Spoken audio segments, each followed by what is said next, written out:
I mean, the film is frenetic and it's kind of urgent, and the characters are kind of up against the clock, and there's obviously lives at stake in the whole kind of process. It's got that kind of, as an audience member, it's got a kind of really sort of visceral energy to it. As actors, does that kind of intensity permeate the kind of shoot? Do you find it quite exhausting at the end of the day? Do you just, because you're in that kind of frantic state of mind for weeks, I suppose, making this? Yeah, definitely. But it's also not. It's not just the frantic nature of the scene. It's also just everyone being crammed into that tiny space. That definitely adds something to that feeling. I'm working until because Tim is just like go. So much like in a newsroom when you're live, there's not much time for breath. So yeah, it's exhausting. Yeah, like you said that the claustrophobia from that room, I mean, you must have been thrilled to be out of that space at the end, and also out of the clothes, because you have to wear the same, because it's real time, you have to wear the kind of same clothes every day, but you just take that shirt. I do love that. I actually love a job where I have the same costume thing, all the time. But I do remember several times when, I don't know, I just heard, when I wasn't in a scene, and then I heard someone like, and cut! And then I would just hear someone rush past me, and it was you running out of the studio. Yeah, cut, wrap, get out of here. Yeah, get some air, whatever. Yeah, you do want to either get some air or, get off that space, because it's limiting. I always wonder when it's the same costume every day, how many they have in rotation. Like, how many shirts are they kind of using? Oh, I don't know. I think it's the same one. I mean, they wash them. Yes, they do wash them. Yeah, must have a tumble dry.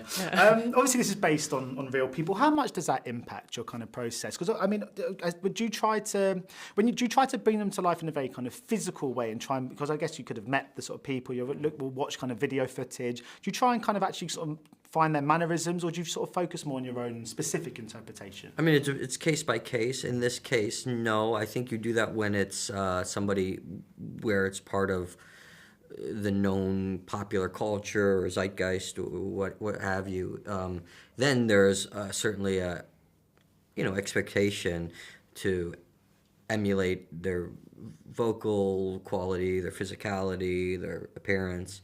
This, I spoke to Jeff Mason, but no one knows what Jeff Mason looks like or sounds like, so that wasn't part of it. It was really about hearing his experiences on the day and applying what it seemed like he went through to the script that we had. That was most important.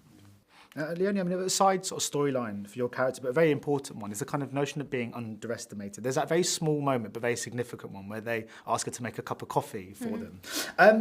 In a film that has got so many different themes and so many different sort of narrative storylines, how important was that kind of aspect of it to still remind people of what it would have been like to be a woman in that kind of male-dominated space at that time? I love that they wrote that in there. I think it's, and I also love the subtle. I like the humour. Also, at other points in the script, there is also other things I find funny when people keep repeating each other. I think it's very early on in the film.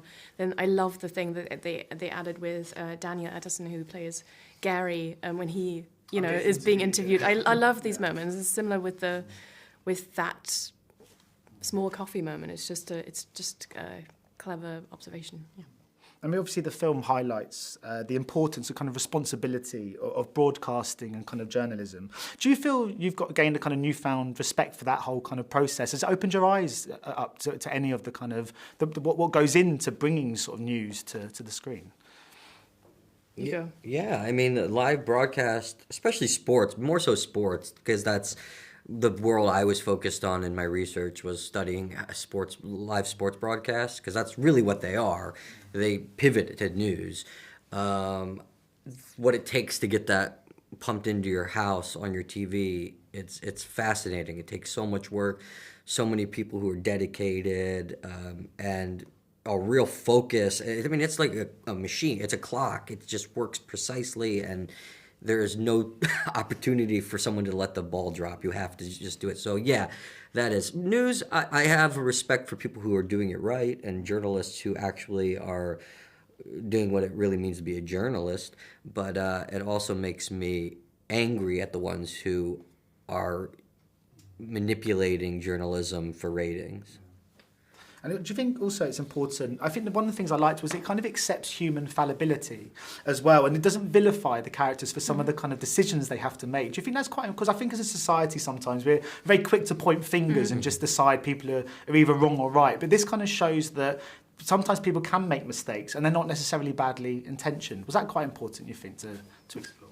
I think it's lovely. I think that is what puts us in the room with these people, is we get to understand how some decisions that we might today, from a dictator's point of view, judge, but we understand how they were made and why they were made. And I think I think any clever script treats its characters that way. You want to understand where people come from. Brilliant. Well, that's all I've got time for. Thank you so much, guys. Okay. Much Right, appreciated. thank you. This is lovely. Thanks. See you. Cheers. Nice to meet Thanks, you. guys. Ladies and gentlemen, you're watching Hey You Guys! Hey, you guys! Hey You Guys! Hey, that's what they all say. Hey, you guys! Hey You Guys!